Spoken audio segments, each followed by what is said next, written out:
भारत की बात के यूट्यूब चैनल पे मैं एडवोकेट सिद्धार्थ राणा आपका स्वागत करता हूं।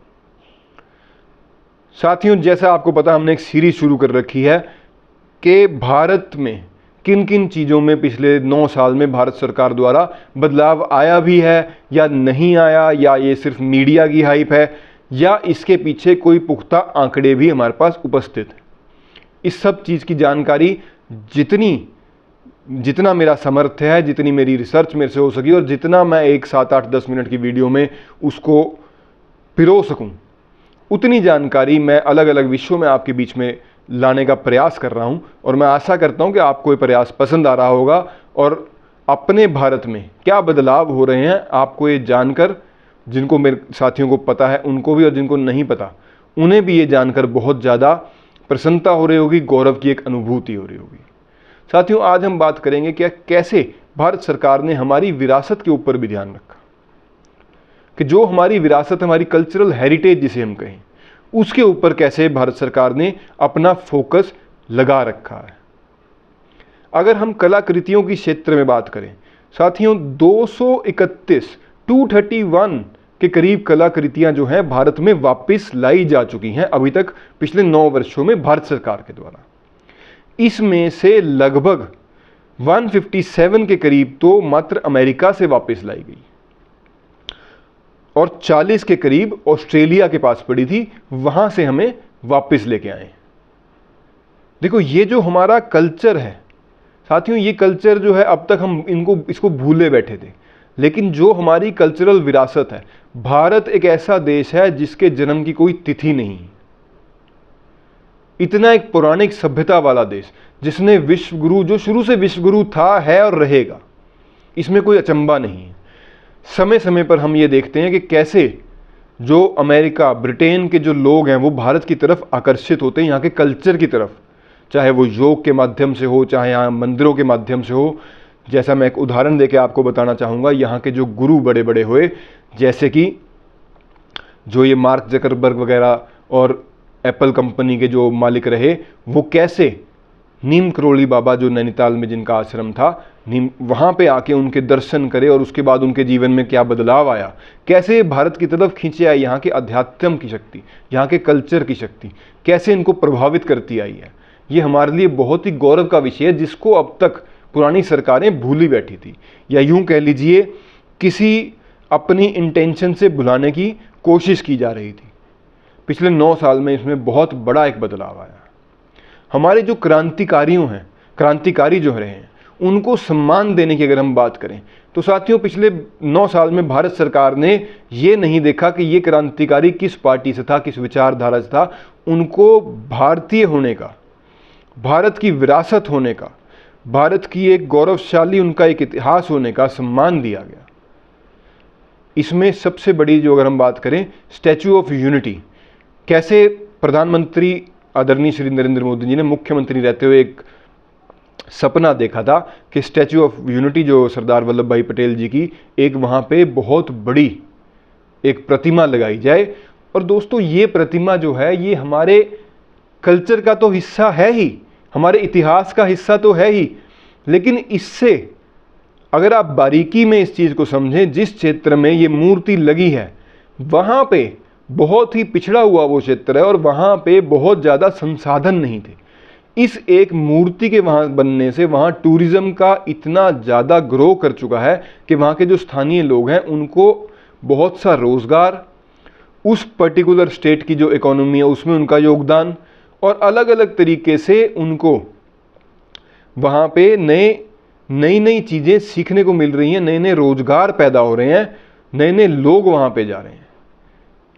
एक चीज़ से कितनी सारी चीज़ें कनेक्टेड होती हैं, इस चीज़ का आकलन करना हमें बहुत ज़रूरी है साथियों। फिर हम बात करें, क्रांति मंदिर बनाया गया।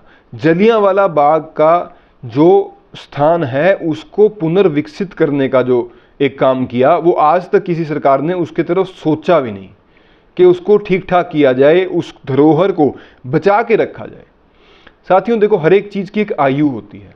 कोई एक बिल्डिंग है, किसी की 100 साल, किसी की 200 साल, किसी की 1000 साल, किसी की 2000 साल, इस प्रकार से आयु निर्धारित की जाती है बनाने के समय पे। अगर हम उसका रखरखाव ठीक नहीं करेंगे तो हो सकता है 100 साल वाली जो चीज़ है वो 70 में या 50 में जर्जर होकर टूट जाए।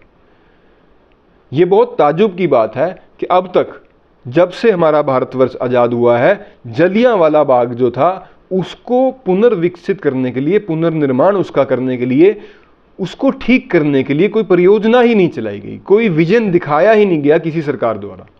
पिछले 9 साल में भारत के सेंटर पे जो सरकार इस टाइम विराजमान है, इन्होंने एक विजन क्रिएट करा और उसको ठीक तरीके से दोबारा से डेवलप किया गया ताकि आने वाली सदियां भी वो याद कर सकें कि यहाँ पे कितना बड़ा एक, आप यूँ कह लीजिए, कितनी बड़ी घटना यहाँ पे हुई थी जिसने कितने क्रांतिकारियों को जन्म दिया, जिन्होंने भारत की आज़ादी में बहुत बड़ी भूमिका निभाई।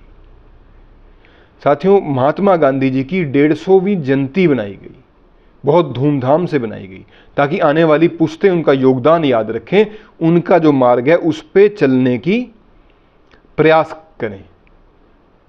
जनजातीय दिवस की घोषणा इसी सरकार द्वारा की गई। फिर हम बात करें साथियों राम मंदिर निर्माण, ये पूरा होने के लगभग समीप पहुंच चुका है और जहां तक जो आकलन लगाया जा रहा है भाई 2024 जनवरी 20 के आसपास तक इसको पब्लिक के लिए खोल दिया जाएगा, इसका उद्घाटन कर दिया जाएगा, रामलला वहां विराजमान हो जाएंगे। और एक जो 500 साल का युद्ध है, 500 साल की जो गुलामी से परेशान हो गए थे, जिसके करके हमारा मंदिर का निर्माण रुका हुआ था, वो कैसे कंप्लीट होगा। बहुत ही बड़ा एक पल, सोमनाथ मंदिर का दोबारा से उसको बिल्कुल एक नया रूप देना, उसे ठीक करना, पब्लिक को वहाँ पे आके सुविधा हो, पब्लिक वहाँ आके खुश हो, वहाँ पे जो अपने धार्मिक आस्था से लोग आ रहे हैं उनको अच्छा फील हो और ये जो हमारी धार्मिक धरोहर है ये लंबे समय तक ऐसे ही जीवंत रहे। केदारनाथ धाम, साथियों केदारनाथ धाम में कितना ज़्यादा धार्मिकों का, श्रद्धालुओं का जाना आना बढ़ चुका है, हम सबको पता है। वहाँ पे व्यवस्थाओं को सुचारू रूप से चलाया जाए, वहाँ पे उसको जितने धार्मिक वहाँ बढ़ रहे हैं उनको सही तरीके से वहाँ पे रहने का, ठहरने का, उनकी सिक्योरिटी का, सेफ्टी का, सारी चीज़ की व्यवस्था का बहुत ज़्यादा बड़े लेवल पे एक परियोजना के तहत उसको चलाया जा रहा है। जो राजपथ था अब वो कर्तव्य पथ बन चुका है। करतारपुर कॉरिडोर की अगर बात करें, एक बहुत पुरानी सिख भाइयों की डिमांड थी कि करतारपुर कॉरिडोर को बनाया जाए, खोला जाए। पिछले 9 वर्ष में इसी सरकार द्वारा इस करतारपुर कॉरिडोर के काम को तेजी से लाया गया, पाकिस्तान पे प्रेशर बनाया गया और इसको खोला गया ताकि हमारे सिख भाई जो हैं वो करतारपुर जाके दर्शन कर सकें, अपनी आस्था जो है उसको पूरा कर सकें। दोस्तों, हम शुरू से देखते आए हैं कि चिल्ड्रन डे हम 14 तारीख को बनाया करते थे।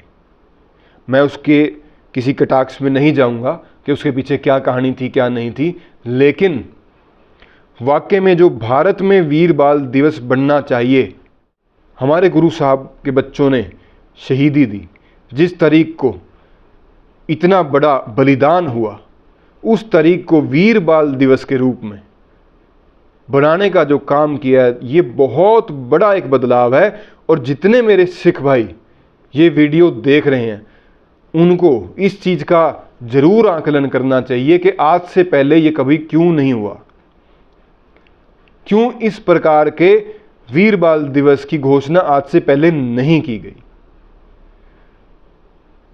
दोस्तों, ये घोषणाएं उन्हीं के द्वारा की जाती हैं जिनकी धार्मिक आस्था कहीं ना कहीं जुड़ी होती है, उस चीज में जो गौरव फील करते हैं, जो उस चीज से कनेक्टेड होते हैं, वही व्यक्ति ऐसी घोषणाएं कर सकते हैं। तो इसके लिए भारत सरकार का बहुत बहुत धन्यवाद भी, मैं पर्सनल लेवल पे भी मैं भारत सरकार का बहुत बहुत धन्यवाद करता हूं, क्योंकि इस वीर बाल दिवस से मैं पर्सनली बहुत कनेक्टेड हूं साथियों। हमने जब से वीर बाल दिवस बना है तब से एक, मैं आज इस चैनल के माध्यम से बताना चाहूँगा, एक साइकिल यात्रा हमने शुरू कर रखी है वीर बाल दिवस के उपलक्ष्य में। 120 किलोमीटर के लगभग की साइकिल यात्रा हर वर्ष वीर बाल दिवस पे हम निकालते हैं। इस यात्रा की डिटेल की चर्चा मैं फिर किसी वीडियो में करूंगा। आज के अंक में इतना ही। आपको ये वीडियो कैसा लगा कमेंट बॉक्स में ज़रूर बताइएगा। और जो मेरे साथी मेरे भाई नहीं हैं, आपसे पुनः ये अनुरोध है कि इस सीरीज़ को, इस वीडियोज़ को ज़्यादा से ज़्यादा शेयर करें ताकि भारत में बैठा हर एक व्यक्ति अपने ऊपर गौरव महसूस कर सके। आपका बहुत बहुत धन्यवाद। भारत माता की जय। वंदे मातरम।